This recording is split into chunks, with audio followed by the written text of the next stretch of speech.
आज देश की बागडोर एक ऐसे इंसान के हाथ में है जो अपनी पत्नी की जिम्मेवारी ना उठाया हो, वो देश की जिम्मेवारी उठाएगा। कर्नाटक के बेंगलोर में आयोजित यूथ कांग्रेस के बेहतर भारत की बुनियाद कार्यक्रम में पहुंचे कांग्रेस नेता कन्हैया कुमार मंच से आरएसएस और बीजेपी की आलोचना करते हुए कहा कि मंच केवल मोदी की बातों के लिए नहीं है बल्कि कर्तव्यों की बातों के लिए है। साथ ही यूथ को संबोधित करते हुए कहा कि भारतीय कांग्रेस सत्ता के लिए नहीं सत्य के लिए संघर्ष कर रहा है। सुने और क्या कहा कन्हैया कुमार ने। ये मंच सिर्फ और सिर्फ मोदी जी क्या कर रहे हैं इसके बारे में बताने की है, क्योंकि वो तो आप सब लोग जानते हैं।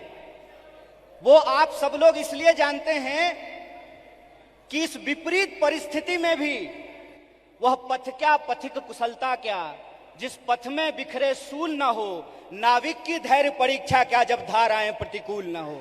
इस दौर में भी कोई इंसान अगर भारतीय राष्ट्रीय कांग्रेस का झंडा उठाए हुए है, इस दौर में भी कोई नौजवान अगर यूथ कांग्रेस का झंडा उठाए हुए है, इस दौर में भी अगर कोई विद्यार्थी एनएसयूआई का झंडा उठाए हुए है, इसका मतलब वो सत्ता के लिए नहीं सत्य के लिए संघर्ष कर रहा है। इस बात को हमको याद रखना चाहिए। इसलिए बीजेपी क्या है, मोदी जी क्या हैं, आरएसएस क्या है, मैं इन चीजों पे अपना वक्त जाया नहीं करना चाहता हूं, क्योंकि हमारे वरिष्ठ नेताओं ने, हमारे वरिष्ठ साथियों ने, हमारे वरिष्ठ कार्यकर्ताओं ने इस बात को बखूबी समझा दिया है। वो क्या कर रहे हैं ये हम जानते हैं। हमको ये समझना होगा कि हमको क्या करना है। आज जब हम इस कार्यक्रम में शामिल हो रहे हैं, जिस कार्यक्रम का नाम है बेहतर भारत की बुनियाद, तो हमारा फोकस इस बात पे होना चाहिए कि यूथ कांग्रेस का कार्यकर्ता होने के नाते, भारतीय राष्ट्रीय कांग्रेस का कार्यकर्ता होने के नाते, एनएसयूआई का कार्यकर्ता होने के नाते, सेवा दल का कार्यकर्ता होने के नाते, महिला कांग्रेस का कार्यकर्ता होने के नाते, इंटक का कांग्रेस कार्यकर्ता होने के नाते, किसान सभा का कार्यकर्ता होने के नाते हम इस देश की बुनियाद के लिए क्या करना चाहते हैं।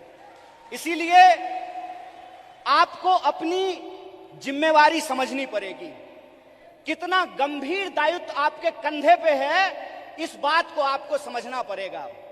आज देश की बागडोर पंडित जवाहरलाल नेहरू के हाथ में नहीं है कि जिन्होंने किताब लिखी थी डिस्कवरी ऑफ इंडिया।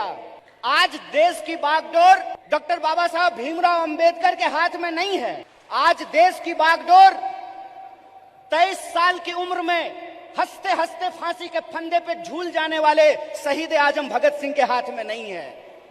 आज देश की बागडोर एक ऐसे इंसान के हाथ में है जो अपनी पत्नी की जिम्मेवारी ना उठाया हो, वो देश की जिम्मेवारी उठाएगा। बताइए, आज देश की बागडोर एक ऐसे हाथ में है जो कहता है कि पीएफआई के नाम में भी इंडिया है। मतलब कुत्ता को भी 4 पैर होता है, गधा को भी 4 पैर होता है, इसलिए सारे गधे कुत्ते हैं। अगर ये रीजनिंग मैं लगाऊं, जो रीजनिंग इस देश के प्रधानमंत्री ने लगाया है, तो मैं ये कह सकता हूं ना कि प्रधानमंत्री जी को भी 2 आंख है और गधा को भी 2 आंख होता है।